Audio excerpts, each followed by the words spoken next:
Ẹ káàbọ̀ padà sórí ìkànnì Ọpẹ́yẹmí Onítàn. Èmi náà ni ọmọ yín Ọpẹ́yẹmí.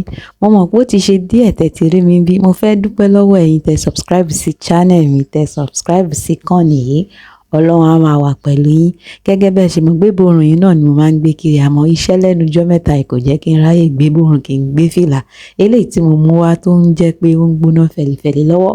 Òun ni ti Láídé Bákàrè àti ẹgbẹ́ àwọn ọmọ ọ̀dọ̀ ní ilẹ̀ Àràbò. Kí la rí gbọ́ lọ́tẹ̀ yìí? Àwọn ọmọ ọ̀dọ̀ wọn ti ń fa Láídé Bákàrè lọ́tún lósì ní orí TikTok. Mo ní kí ló dé, kí ló ṣẹlẹ̀? Ẹ jẹ́ ń gbọ́ ẹgbẹ́ sí mi létí. Àǹtí wa Láídé Bákàrè àwọn ló jẹ́ wípé wọ́n ṣe ìwádìí, wọ́n ṣe ìwádìí wọn dáadáa kó tó di wípé wọ́n gbé ẹ̀rọ ìbánisọ̀rọ̀ wọn lórí TikTok ni wọ́n wá bẹ̀rẹ̀ sí ní sọ̀rọ̀, ni wọ́n sọ̀rọ̀ sọ́tún, ni wọ́n sọ̀rọ̀ sósì pé ẹ̀yin ọmọ yìí ẹ máa lọ sílẹ̀ Àràbò, ẹ lọ máa ṣiṣẹ́ tó jẹ́ pé wọ́n sọ fún yín kẹ́ tó lọ àmọ́ etí yín ti di. Ẹ̀yin sọ pé àṣàkẹ́lẹ̀ yín wọ́n ti gé yín létí lọ, ẹ máa wá gbọ̀nà, ẹ lọ sí ilẹ̀ Àràbò. Ẹ wá dọ̀hún tán, wọ́n á sọ wípé iṣẹ́ báyìí ló wà o, wọ́n á máa wá lóyìn nílò omi òjò. Ẹ̀yin ẹ wá padà wá sórí ayélujára, ẹ wá máa pariwo pé ẹ ṣàánú wa, ẹ ṣàánú wa. Àǹtí Láídé wá sọ wípé bẹ́ẹ̀ kẹ̀dẹ̀rẹ́ ló jẹ́ wípé ẹ̀yin ọmọ burúkú yìí, ìyá wà nú yín, ọmọ wà nú yín, tó ti wà nílé ọkọ, ẹni tó ń tọ́mọ lọ́wọ́ wà nú yín. Wípé ní Nàìjíríà ẹ̀yin á máa sọ wípé ẹ̀yin ò lè ṣiṣẹ́ ọmọ ọ̀dọ̀ ní mainland, pé Lẹ́kí lẹ́yìn ti fẹ́ ṣiṣẹ́ ọmọ ọ̀dọ̀. Wọ́n tún wá ní pé Lẹ́kí tẹ́lẹ̀ ti fẹ́ ṣe ọmọ ọ̀dọ̀ yìí gan, ẹ̀yin oṣù mẹ́ta lẹ fẹ́ fi ṣe. Ẹ wá gba ilẹ̀ Àràbò lọ, ẹ wá ń la ṣiṣẹ́. Ẹ ń la ṣiṣẹ́ sí Àràbò. Wọ́n wá ń tútọ́ lé yín lórí, wọ́n ń tọ̀ lé yín lórí. Irú ìwàkiwà léwo lélẹ̀. Èmi kọ́ mo sọ. Àǹtí Láídé Bákàrè ló sọ bẹ́ẹ̀. Bí àwọn ọmọ ẹgbẹ́ Ṣàgálà bí wọ́n ṣe ń fa Àǹtí Láídé láti bí ìjẹta rèé o. Wọ́n ń fà wọ́n lọ́tún, wọ́n ń fà wọ́n lósì. Ẹ jẹ́ kẹ́ ẹ gbọ́ díẹ̀ nínú nǹkan táwọn ọmọ yẹn sọ tó jẹ́ pé etí Àǹtí Láídé Bákàrè gan ti kún báyìí. She come dey do like this, ẹ jẹ́ ń fi àwọn díẹ̀ wọ̀nyí kí n tó wá padà dé kí n wá sọ nǹkan tèmi rò. Ara ń kan wá gan Ṣàgálà, ara ń kan Ṣàgálà gidi. Owó tó bá ṣe ẹni ẹ o máa kọ́lẹ́tì ẹni àwọn celebrity, ta ló mọ celebrity? Gbogbo wa ń celebrity, ṣé ń wá ìwà ni? Ẹ wá ń wọnú lórí burúkú sí wa lára ẹlẹ́yìn sọ̀rọ̀. They do domestic work for people for Àràbò. They call them Àràbò house. Àwọn wá fìyà jẹ yín, wọ́n á tún tọ́ sí yín lórí. They will go shit for una head. They will not pay you. You will be working. So you have sponsor, somebody that will sponsor you there, just because you are so egocentric. Those jobs that are available here in Nigeria, you cannot do it. Ẹ̀ẹ́dẹ̀ ní ṣoríire Àǹtí Láídé Bákàrè. Ẹ wá ṣé kìí ṣe pé ẹ ti mú làkókò kó tó di pé ẹ gbé fóònù dání. Torí ẹ̀ ń ṣe wọ́nranwọ̀nran. Ṣé 50k tẹ́lẹ̀ pé ẹ̀ ń sọ fáwọn house help lẹ́yìn lẹ́rù pé àwọn Àràbò ń san ni? Àbẹ́ni tó fún yín ní information sórí ẹ̀ ò burú ṣá. 50k tẹ́ tún sọ fáwọn ṣẹ́yìn tẹ̀lé san 50k ni. Ẹ̀yin tèmi Ṣàgálà lórí ọ̀rọ̀ Àǹtí Láídé Bákàrè, ẹ má bínú torí Ọlọ́run. Ẹ̀gbọ́n mi ni wọ́n já níbi ta tí ń wò wọ́n ni. Àgbo tó yẹ kán mu òun náà fi wẹ̀. Torí tí ò bá kí n ṣe pé wọ́n ti yí lórí. Ẹ jọ̀ọ́ ìgbà tẹ́ fẹ́ ṣe fídíò yẹn gan sẹ́ẹ̀ ó yẹ kẹ́ béèrè lọ́wọ́ ara yín pé èmi lágbájá ọmọ lágbájá ṣé fídíò tí mo fẹ́ ṣe kò ní kó wàhálà bá yín. Torí mi ò mọ̀ nǹkan tó kàn yín, jẹ́jẹ́ ni wàhálà máa dúró ẹ̀dẹ̀ ló ń tọ̀. Àǹtí Láídé Bákàrè tíṣẹ́ tíátà bá pè títí yín kí ló tẹ́ ṣe kúrò bẹ̀ tẹ́ sá lọ sí Amẹ́ríkà. Ẹ wá ń pọtọ́ lẹ́nu, ẹ ń pọ fóònù lẹ́nu. Bẹ́ẹ̀ ni ẹ káàbọ̀ padà. Òun gẹ́lẹ́lẹ̀ ti rí yẹn bí àwọn ọmọ náà ṣe ń fà Àǹtí Láídé lọ́tún tí wọ́n ń fà wọ́n lósì pé ẹ̀yin kẹ̀ àwọn ò nífẹ̀ẹ́ yín mọ́, ẹ̀yin ti jábọ́, ẹ̀yin kẹ̀ ẹ̀yin tó jẹ́ pé báyìí la ṣe gbé yín tẹ́lẹ̀. Ṣùgbọ́n ní ìsinyìí báyìí lọ ẹ̀wà Àǹtí Láídé náà wá ń ṣe kí ni? Òun náà ń give them back, that they give her, she dey give them back. Àwọn náà kẹrẹ̀. Ẹ̀yin tèmi, nǹkan tèmi lérò ni wípé tá a bá ní ká wò ó tí àwọn Ṣàgálà náà ni Àǹtí Láídé ń ṣe, torí wípé èmi á ní Àǹtí Láídé ò ṣe ìwádìí wọn dáadáa láti wò pé ṣé àwọn kan ń ṣe dáadáa nu iṣẹ́ yìí àbí àwọn kan ń ṣe dáadáa. Bẹ́ẹ̀ ni àwọn kan á máa ṣe dáadáa nu iṣẹ́ yìí, òun ló fi ń bọ́lé, ló fi ń bọ́ àwọn ọmọ, ló fi ń bọ́ ẹbí àtàrà. Bẹ́ẹ̀ kẹ̀dẹ̀ rí àwọn kan ló máa jẹ́ àṣìrìn, wọ́n ṣìrìn ni. Àwọn kan wọn ti rí nǹkan kan mú bẹ́ẹ̀, àwọn kan ó tún dákún ìṣòro ilé ayé wọn ni.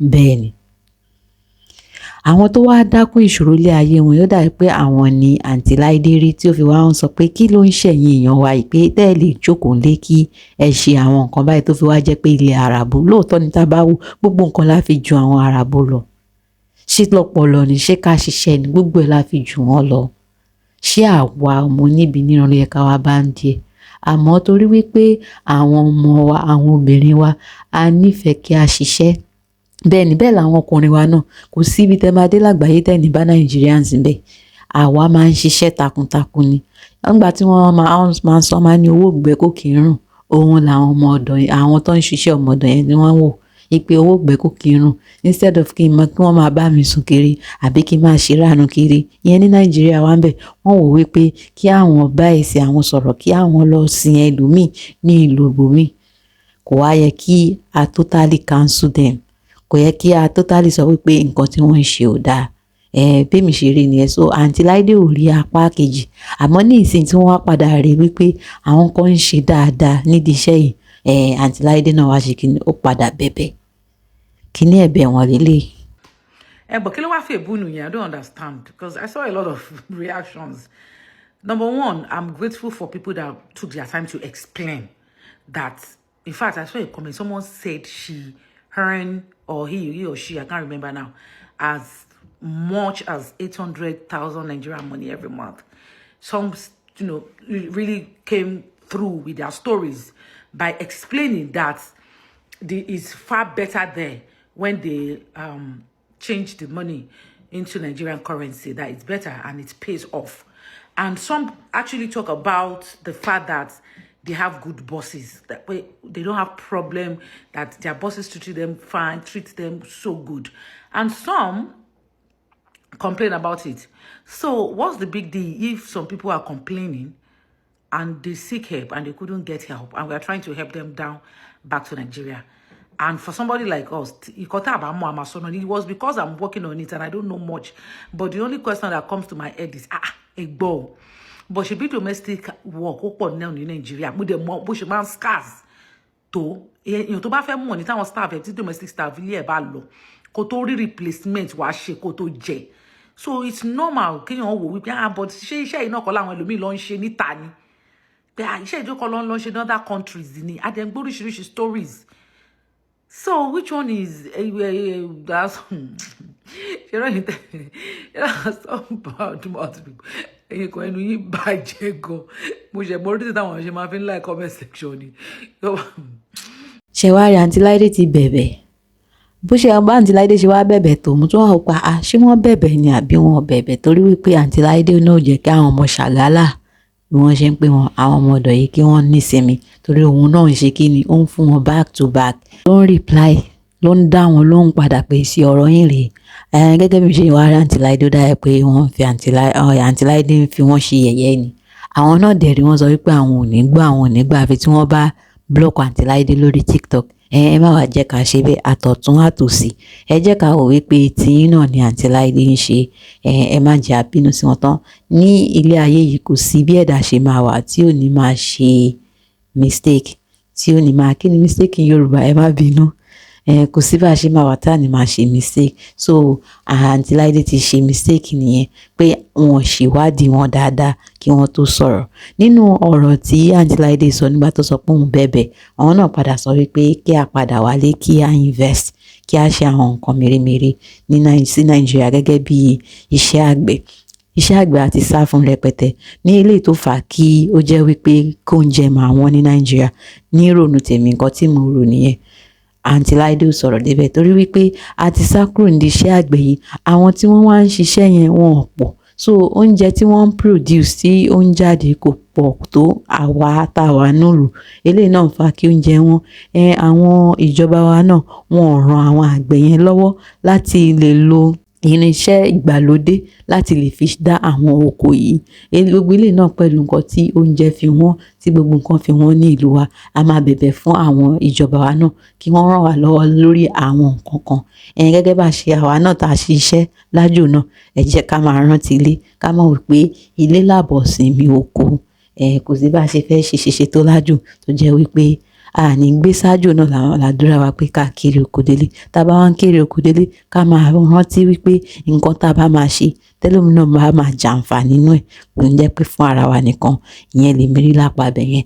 Àtọ̀tún àtòsì àti àwọn Ṣàgálà ni o àtàǹtí Láídé ni jẹ́ ká ṣe kíni ká bá ara wa gbé ní ìrẹ́pọ̀. Nǹkan tí èmi rí sí ọ̀rọ̀ tí ó wà nílẹ̀ yìí nìyẹn. Ẹ̀yin tèmi ẹ ṣé gidi gan ni. Mo dẹ̀ dúpẹ́ lọ́wọ́ yín fún pé ẹ subscribe sí ìkànnì. Ẹ jọ̀wọ́ ẹ tún máa bá mi like fídíò kẹ̀dẹ̀ bá mi share. Àwọn tó bá ń lọ màmá gbé wá fún yín. Ó tiẹ̀ tún ní nǹkan tẹ́ ẹ máa bá pàdé ní orí ìkànnì yìí. Àwọn nǹkan tí ó ń lọ tó jẹ́ pé màmá mú wá fún yín. Àwọn ọ̀rọ̀ tó gbẹnu tán, àwọn ọ̀rọ̀ ìyanu tí màá gbé wá sí orí ìkànnì. Ẹ ṣé gidi gan ni. Ó dàbọ̀. Ẹ máa ṣe rere, èmi náà máa ṣe rere. Gbogbo alájọ máa ṣe rere lápapọ̀. Ó dìgbà.